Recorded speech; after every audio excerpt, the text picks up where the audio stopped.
নমস্কার বন্ধুরা, আজকের ভিডিওটি সাজানো একটা সুন্দর ছোট্ট গল্প দিয়ে। ভিডিওটা যদি ভালো লাগে তাহলে অবশ্যই লাইক, শেয়ার ও সাবস্ক্রাইব করে দেবেন। এক শহরে একটা খুব ভালো স্কুল ছিল। আশেপাশের গ্রাম ও শহর থেকে অনেক ছাত্রছাত্রী এই স্কুলে পড়তে আসতো। সেই স্কুলে এক গরিব ছাত্র পড়াশোনা করত। তার ক্লাসের অন্য ছাত্রছাত্রীরা তাকে নিয়ে হাসি ঠাট্টা করত।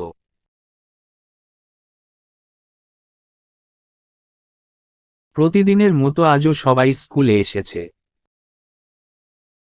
ক্লাসের স্যার রুমে ঢুকেই বললেন, আজকে আমরা অভাব সম্পর্কে আলোচনা করব। সামনে বসা ছেলেটিকে প্রশ্ন করলেন, বলো তো, অভাব কাকে বলে? অর্থনীতিতে বস্তুগত বা অবস্তুগত কোনো দ্রব্য পাওয়ার আকাঙ্ক্ষাকে অভাব বলে। এটা তো অর্থনীতির ভাষা। সাধারণভাবে অভাব কাকে বলে, অর্থাৎ অভাব বলতে তুমি ঠিক কি বোঝো?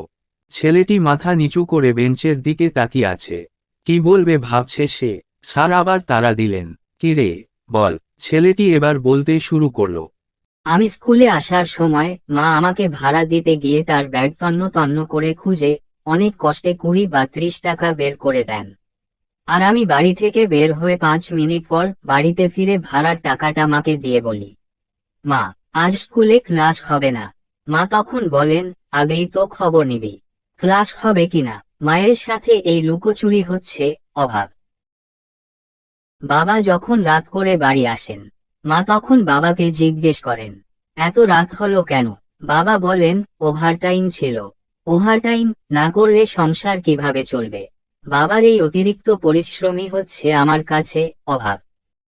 ছোট বোন মাসের শেষে প্রাইভেট টিচারের টাকা বাবার কাছে চাইতে যখন সংকোচ বোধ করে, সেটাই অভাব। মাকে যখন দেখি ছেঁড়া কাপড়ে সেলাই দিতে দিতে বলে, কাপড়টা অনেক ভালো, আরো কিছুদিন পরা যাবে, এটাই অভাব। মাস শেষে টিউশনির পুরো টাকাটা মায়ের হাতে দিয়ে বলি, মা, এটা তুমি সংসারে খরচ করো।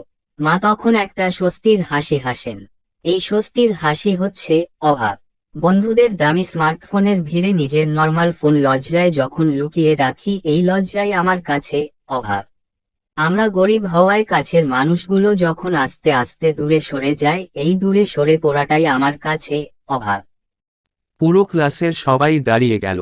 অনেকের চোখে জল। স্যারও চোখের জল মুছতে মুছতে ছেলেটিকে কাছে টেনে নিলেন।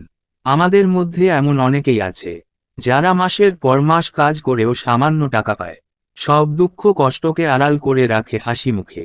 দিনের পর দিন পার করে দেয় না খেয়ে। তাদের হাসির আড়ালে লুকিয়ে থাকা কষ্টটুকু বোঝার সুযোগ হয়তো আমাদের হয়ে ওঠে না। এটাই বাস্তবতা। আজ এই পর্যন্তই। দেখা হবে পরের ভিডিওতে।